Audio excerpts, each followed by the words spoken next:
A través de él se hicieron muchos parques industriales, se compraron tierras, él sabía, oye, pues se van a abrir estas tierras a la venta, ¿te interesa? Sí. Entonces él pasaba la información de primera mano cuando se hacía la licitación. Este video fue parte de la campaña negra en contra del entonces candidato del PAN a la presidencia, Ricardo Anaya, en 2018, pero no tenía autor. Simplemente era un video publicado en YouTube que luego fue retomado por medios de comunicación y en redes sociales. Aunque el panista intentó desmentir la información, no pudo contener la viralización. Eso ocurrió en 2018, pero en 2023 estamos por entrar en un nuevo proceso electoral y con más elementos disponibles, pues ahora existen más redes sociales, inteligencia artificial y la viralización de información falsa y desinformación. Con todo esto, ¿qué panorama nos espera en las campañas electorales? De esto y más hablaremos hoy en Derecho a Saber, un programa del Instituto Nacional de Transparencia, Acceso a la Información y Protección de Datos Personales, el INAI. Bienvenidos, bienvenidas.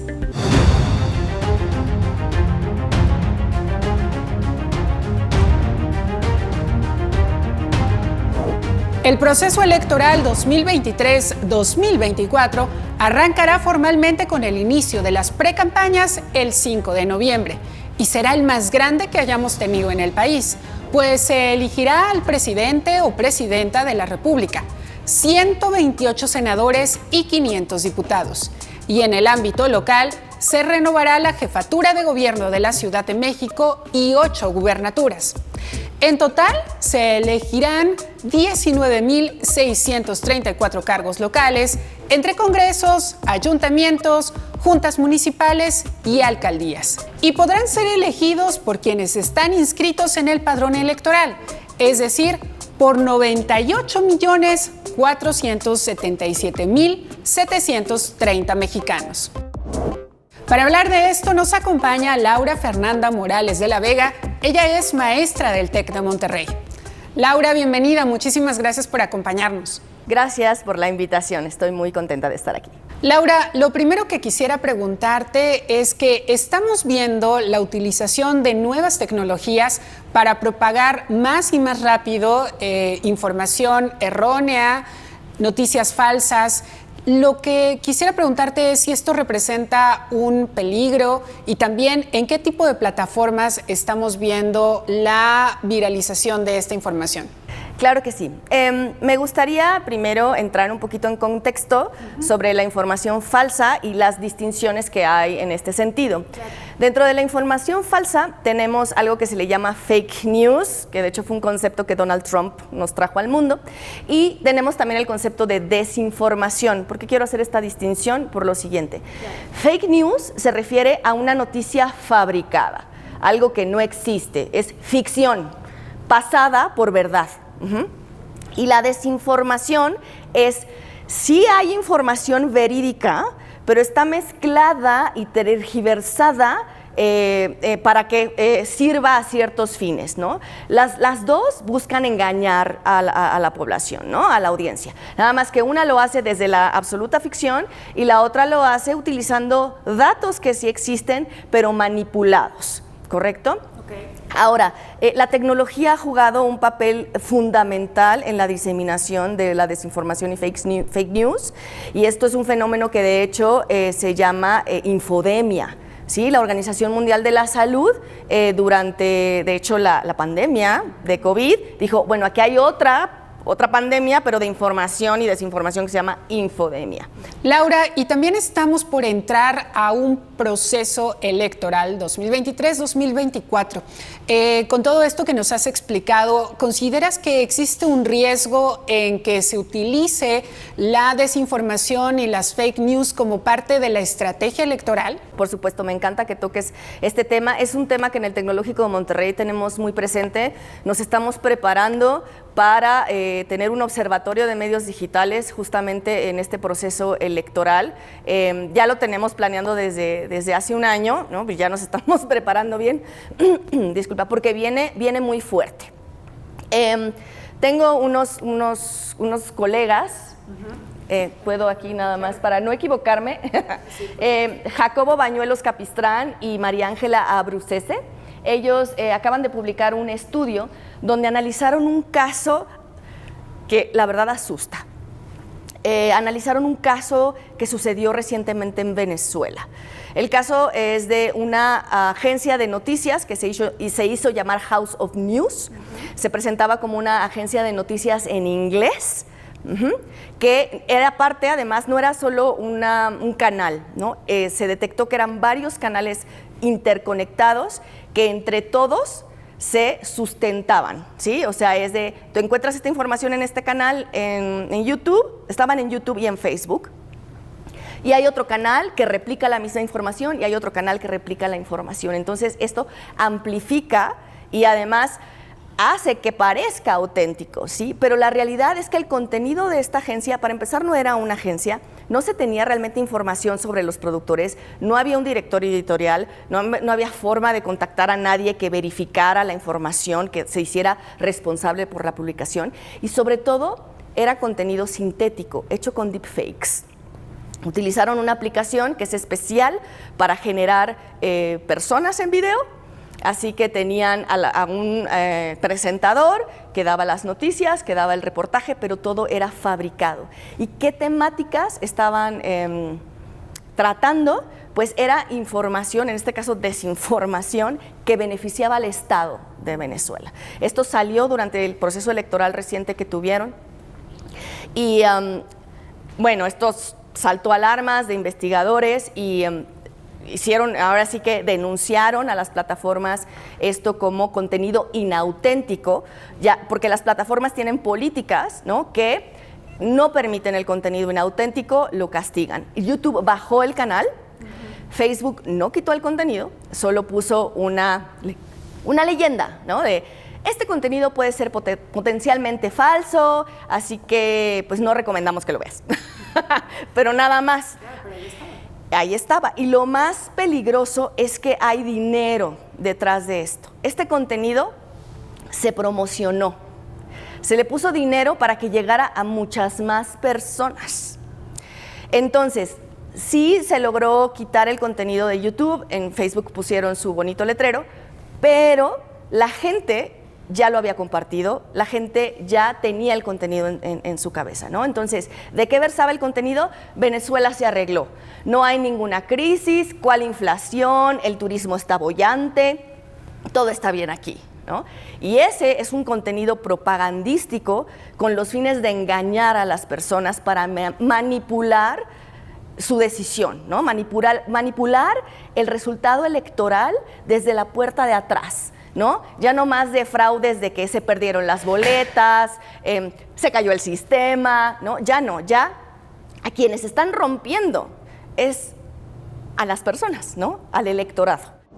Creemos, tanto mis colegas investigadores como yo, que este caso genera un precedente para las elecciones que vienen ahora en México. Se puede utilizar de muchas maneras y a mí me parece, esto es una opinión personal, ya veremos cómo se desarrolla, ¿no? Pero en opinión personal creo que esto se puede utilizar o se va a utilizar sobre todo para lo que se llama campañas negras, ¿sí?, para difamación, para descalificación de todos los candidatos que se van a presentar. Me parece que eso lo vamos a ver. Laura, ¿y qué hacer con todo esto? Porque es verdad que la viralización de este tipo de notas falsas pues es muy rápida en redes sociales y sobre todo pues en este periodo electoral que estamos por comenzar. Primero, el que te comenté, evalúa la fuente. ¿Quién lo está diciendo? ¿Es un sitio confiable? Tengo que buscar en la sección que dice acerca de nosotros o contacto, tengo que verificar que efectivamente hay un directorio editorial, hay un director, ¿no?, que vela por esa información y hay forma de contactarlo directamente. Normalmente los sitios que manejan fake news y desinformación tienen solo un contacto de publicidad, porque como te dije son parte de toda una operación publicitaria. Entonces por ahí también es una manera, ¿no? buscar si ese medio de comunicación tiene una reputación verificable, ¿no? Como objetivo, ¿no? Otra cosa también es verificar la fecha. En muchas ocasiones se recicla información que se hace pasar por actual. Entonces hay que verificar la fecha para que no sea obsoleta. Hay que también buscar otras fuentes, múltiples fuentes, que no digan lo mismo, porque en estas operaciones de información que te comenté, son fuentes que se repiten a sí mismas, ¿no? Y manejan el mismo discurso. Entonces, diversificar esto y ver otras opiniones, otros puntos de vista, ¿sí? Para entonces uno crearse su imagen de la realidad alimentado de varios puntos de vista. Leer la noticia completa, porque de repente somos un poquito flojos, ¿no? Y nada más nos quedamos con la cabeza, oye, ¿ya te enteraste qué tal cosa? Y muchas veces la cabeza no tiene nada que ver con el texto y hay que leer el texto completo. También hay que buscar las citas y referencias. Se da mucho el caso de un estudio de unos investigadores. ¿Quién es este estudio? ¿Qué investigadores? ¿Qué universidad? Si no tienen esos datos bien claritos, mejor no creerlo, porque no tengo forma yo, como audiencia, de ver si eso realmente se publicó, ¿correcto? Buscar los fact-checks, ¿no? Los verificadores, como te comenté, ya sea verificado aquí en México o cazadores de fake news a nivel más internacional. Lo que ya había comentado, cuidado con las redes sociales, porque ahí realmente es donde pulula este engaño, ¿no? Estos engaños. También muy importante es evaluar el tono y el sesgo de la noticia, ¿ok? ¿Es alarmante? ¿Es demasiado bueno? O sea, está como alzando mucho a una persona quizá, ¿no? Llevándola a niveles pues ya casi de dioses, ¿no? O está siendo demasiado alarmante o descalificando, ¿no? Mordazmente a alguien, ¿no? Entonces, el tono me hace saber si esta noticia es objetiva o ya tiene una carga de opinión bien clara, ¿no? Que quieren que yo opine tal o cual cosa. Entonces, eso es muy importante. Y, bueno, usar el sentido común, que a veces es un poquito complicado con tanta información que tenemos, ¿no? Pero darle, digamos, el beneficio de la duda a todo lo que veas para realmente estar bien informado, ¿no? Y no desinformado, porque sí, las operaciones, sobre todo en el próximo proceso electoral, se viene una avalancha de desinformación tremenda, entonces tenemos ahora sí que estar muy al pendientes. Laura, pues muchísimas gracias por habernos acompañado el día de hoy. Sin duda alguna, todo esto que nos has compartido es sumamente valioso. En 2018 en México hubo un ejercicio muy interesante para combatir la desinformación que fue verificado. Y justamente para hablar de esto nos acompaña Arturo Daén, coordinador del Sabueso del portal de noticias Animal Político. Arturo, ¿cómo estás? Bienvenido, gracias por acompañarnos. Gracias a ustedes, Nayeli. Gracias. Arturo, por favor, cuéntanos de qué trató Verificado, qué proyecto era, qué hacían, quiénes participaron. Sí, claro, Nayeli, justo se anticipaba que la desinformación sería un tema importante en las elecciones, ¿no? Que había que estar alertas. Entonces fue un ejercicio inédito de alianza de medios, ¿no? Se unieron más de 80 medios y organizaciones también participaron como Google o Facebook, en una alianza justo contra la desinformación, ¿no? Se hizo un esfuerzo, un trabajo, digamos, en equipo, ¿no? Yendo más allá de la competencia entre medios para contrarrestar el enemigo común, digamos, que es la desinformación. Y durante 3 meses, periodistas y también especialistas trabajaron haciendo verificaciones, resultaban más de 400 piezas de verificación y explicadores y demás, tratando de colaborar, ¿no? Para que justo la gente tuviera la mejor información. Y entonces fue eso, un esfuerzo colaborativo para tratar de frenar la desinformación electoral en ese tiempo.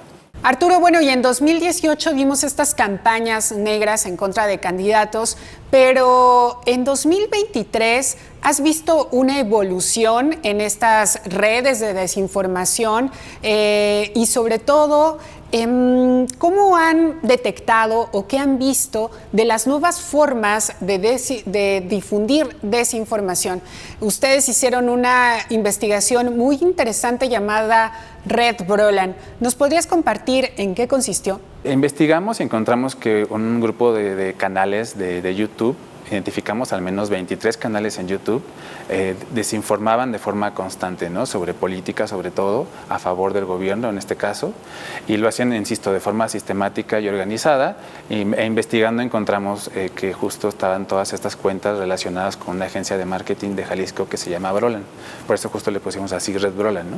Estos canales están orientados justo a defender a la política del gobierno y atacar justo a la oposición, ¿no? Y, por ejemplo, atacar justo a órganos autónomos, ¿no? Como el INAI, por ejemplo, o el INE, ¿no? Por ejemplo, del INE hay un ejemplo muy claro de que decían que el INE le estaba pagando a la universidad a un familiar de Lorenzo Córdoba y ponían la foto de John Krasinski, ¿no? De The Office, ¿no? Una cosa así tan burda, pero ves el video y tenía millones de visualizaciones, ¿no? O sea, y dices, bueno, wow, ¿no? O sea, este tipo de desinformación llega a la gente y puede que alguien lo crea, entonces parte de una narrativa desinformante que pues, insisto, puede afectar el debate público, ¿no? Y la forma en que la gente entiende la realidad, ¿no?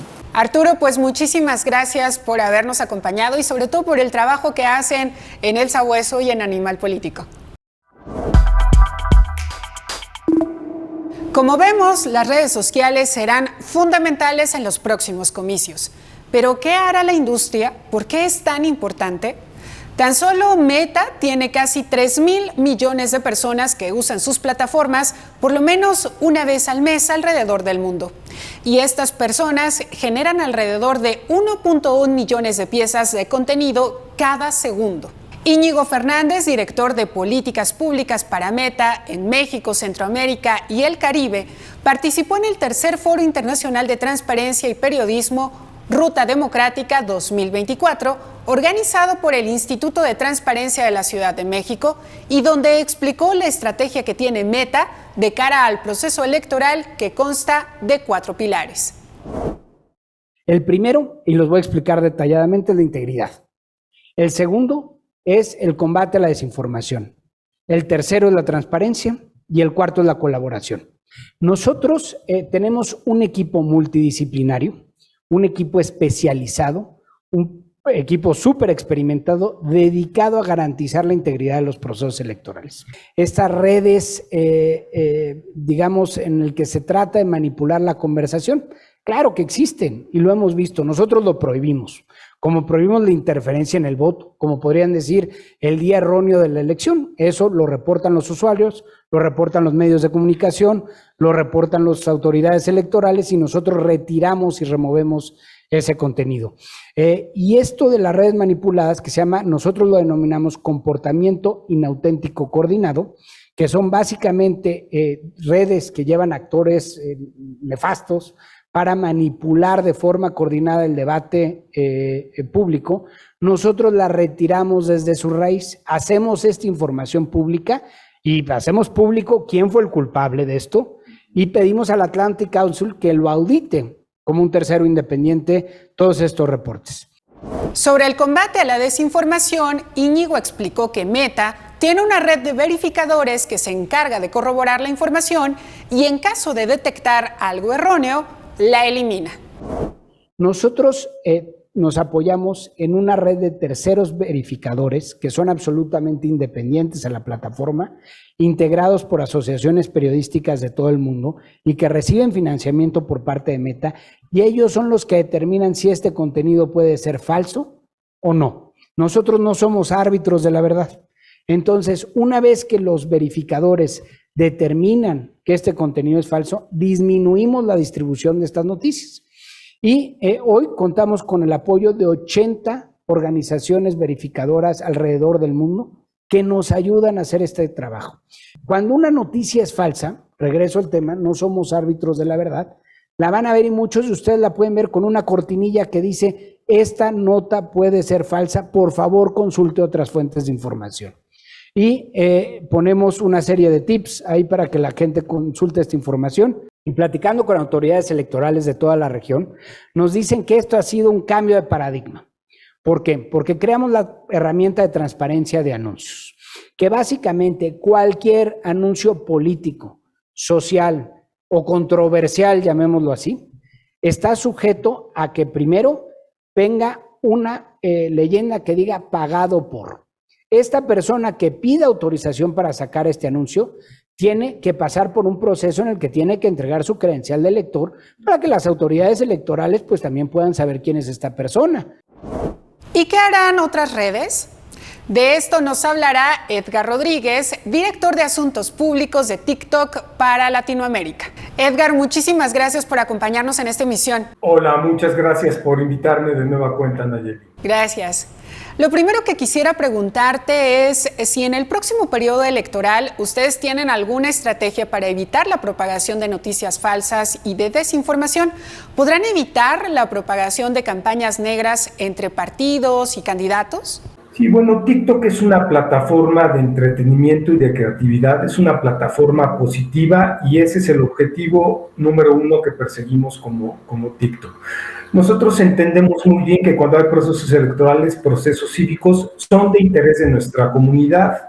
Y como sucede con todo el contenido, la invitación es a que nuestra comunidad respete las normas de la comunidad, que cualquier contenido que suban o que compartan esté basado en las normas de la comunidad, respete las normas de la comunidad. Y dentro de estas normas tenemos una específica que es integridad y autenticidad, y de ahí se desprende otra aún más puntual que tiene que ver con procesos cívicos y electorales. Entendemos el interés en este tipo de procesos, entendemos el interés en las elecciones, pero como siempre la invitación es a compartir información real, información que no ataque a otros, y esto incluye, por supuesto, las campañas electorales. Edgar, ¿y TikTok hace público cuando un actor político contrata publicidad o patrocinio? ¿Podríamos saber sobre el gasto de candidatos en esta red social? Muchas gracias. Esa es una pregunta muy importante porque me da la oportunidad de reiterar que en TikTok no existen campañas políticas pagadas.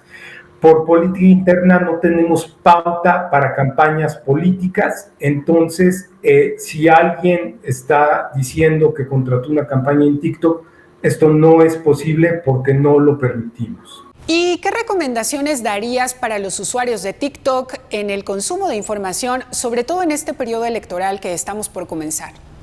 Como siempre, la primera recomendación es recordar lo que ya señalé, que TikTok es una plataforma de entretenimiento, de diversión. Entendemos que quieran revisar contenido de corte electoral. La invitación, por supuesto, es, como siempre, a ser respetuosas, a ser respetuosos, a entender que todo contenido debe estar apegado a nuestras normas de la comunidad, a entender que lo que compartas, que a lo que le des me gusta, que a lo que le des reenviar, tiene que estar apegado a dichas normas y de manera muy específica a esta política de integridad y autenticidad.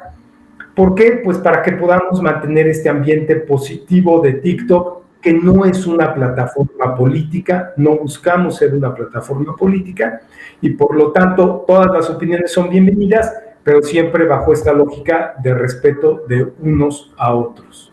Edgar, muchísimas gracias por acompañarnos y por esta información que nos compartiste. Y te preguntarás por qué insistimos que evitar la propagación de información falsa o fake news y desinformación es todavía más apremiante en periodos electorales. Porque ya ocurrió la manipulación de millones de personas a través de Facebook durante la elección presidencial de Estados Unidos en 2017, en la que resultó ganador Donald Trump. Ese fue el caso de Cambridge Analytica, una empresa que adquirió de forma indebida la información de 50 millones de usuarios de Facebook en Estados Unidos, con lo que pudo inferir los perfiles psicológicos de cada usuario y entregarles así información personalizada, es decir, compartirle información acorde a su postura política o información falsa sobre cierto candidato o partido. Y a esto hay que sumarle el avance de la tecnología. Gracias a la inteligencia artificial, ahora incluso se pueden hacer videos falsos o deepfake, en los que pueden poner los rostros de personas en videos de cualquier tipo y hacerlos pasar como algo real. Y para abundar más en este tema nos acompaña Daniela Mendoza, fundadora de Verificado, que es un medio de comunicación que arrancó en 2017 con el objetivo principal de hacer fact-checking o verificación de hechos y combate a la desinformación. Daniela, ¿cuál es su análisis respecto al periodo electoral que estamos por comenzar? ¿Veremos más campañas negras con fake news y desinformación? ¿Qué factores ven que harán esto aún más complejo que en 2018? Creo que, en definitiva, algo que mucha gente no liga a la desinformación, pero que sí está ligado, y es el discurso de odio y el discurso sexista. Porque vamos a tener candidatas a la presidencia con grandes posibilidades de ganar la elección, candidatas fuertes. Es decir, que van a tener la cobertura de los medios y que también van a tener el seguimiento de las personas, ¿no? Estas dos candidatas tienen características muy específicas. Bueno, todavía son abanderadas, ¿no? Digamos, aspirantes, pero ya sus partidos o sus coaliciones las eligieron como representantes. Y estas candidatas tienen varias características específicas, características de procedencia, características étnicas. Entonces, este tipo de situaciones, y además pues de que la verdad es que hemos encontrado un discurso todavía muy grande de violencia política de género, lo dicen los mismos resultados del Instituto Nacional Electoral y los estudios que ha hecho al respecto. Entonces creo que un ingrediente que podemos encontrar es justamente el discurso sexista y el discurso de odio. Esa es una cosa que no podemos dejar de ver. Y la otra cuestión que creo que nos vamos a encontrar es que al final del día la maquinaria de la desinformación es prácticamente un servicio que prestan agencias, ¿no? Recién este reportaje publicado muy recién, Mercenarios de la Desinformación, que hicieron el CLIP y varias organizaciones periodísticas en América Latina, pues justamente nos habla de cómo existen estas agencias que proveen este servicio como si fuera cualquier otro servicio. Daniela, pues muchísimas gracias por acompañarnos y sobre todo por la labor que hacen desde Verificado. ¿Y qué hacer para detectar las noticias falsas? Aquí te mostramos el paso a paso. ¿Qué hacer para detectar las noticias falsas? Investiga la fuente de donde viene la noticia. Verifica quién es el autor del artículo. Lee la noticia antes de compartirla. No te quedes solo con el título y la imagen. Verifica la fecha de publicación. En algunos casos se viralizan noticias de años atrás.